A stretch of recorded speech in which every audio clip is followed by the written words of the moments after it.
गाउँको किनारमा एउटा सानो झुपडीमा एक बुढे आमा एक्लै बस्थिन्। उनको जीवनको सहारा थियो सानो बगैँचा, जहाँ उनले मेहनत गरेर तरकारी उमार्थिन्। एक दिन एउटा चलाख बन्दर आयो र बगैँचाबाट तरकारी चोर्न थाल्यो। आमा रिसाइन्, तर बन्दर हरेक दिन झन बढी ढिठो बन्दै गयो। एक दिन आमाले सोचिन्, यसलाई पाठ सिकाउनै पर्छ। उनले बगैँचामा जाल राखिन्।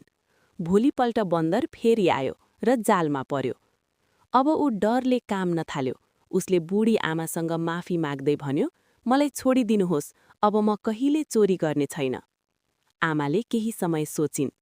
उनको मन दयाले भरियो। उनले जाल खोलिदिइन् र बन्दरलाई छोडिदिइन्।